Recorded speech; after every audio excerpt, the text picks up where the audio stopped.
गंजाम जिला बेगुनियापड़ा ब्लॉक अंतर्गत खंडियानई पंचायत तिरिडा ग्राम चलता प्रीमियर लीग क्रिकेट टूर्नामेंट उद्यापित हो Jay Jagannath cricket club season 7 आनुकूल्य प्रीमियर लीग क्रिकेट टूर्नामेंट दीर्घ 7 दिन धरी चलता बेले उद्यापनी उत्सव में मुख्य अतिथि भाव वरिष्ठ विजय नेता हरप्रसाद साहू जोगदे क्रीड़ाविद मान उत्साहित करने सहित प्रेरणादायी वक्तव्य रखिते। चैंपियन चैलेंजर टीम एथिरे विजय होता बेले उक्त टीम को ट्रॉफी सह 8,501 टंका पुरस्कार राशि प्रदान कर उपविजेता भाव नाइट राइडर टीम को ट्रॉफी सह 6,501 टंका प्रदान करा। मुख्य अतिथि श्री साहू विजेता उपविजेता दलगुड़ी को पुरस्कृत करने खेलाड़ी मानक उत्तरोत्तर उन्नति कामना करते। अवसर में खंडियानी ग्राम पंचायत विजेडी कर्मकर्ता मानक भेटे संगठन संपर्क में आलोचना करते।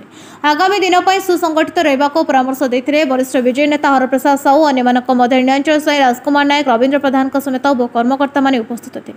आगामी दिन में क्रीडार भित्तिभूमि विकास तथा खेलाड़ी मान आग्रह प्रकाश विभिन्न दिग उपर आलोचना करते। श्री साहू रंकनाथ जेना, पवित्र कुमार भूया, सुभाष जेना, अनिल गौड़, नीलांचल भूया, संजय गौड़, संतोष साहू, सागर जेना, राम जेना, प्रमोद प्रधान, प्रवीण प्रधान प्रमुख उपस्थित रही सहयोग करथिले।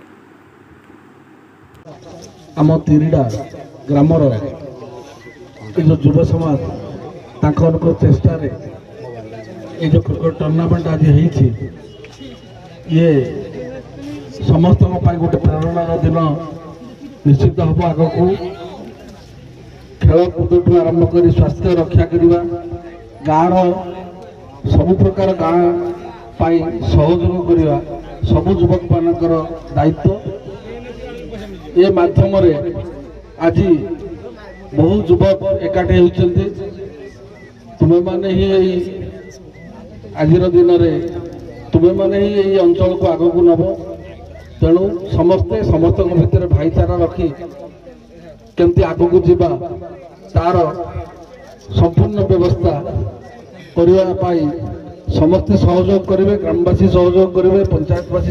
गंजाम जिला कोदल कृष्णचंद्र पलाईं रिपोर्ट, नायवती टीवी।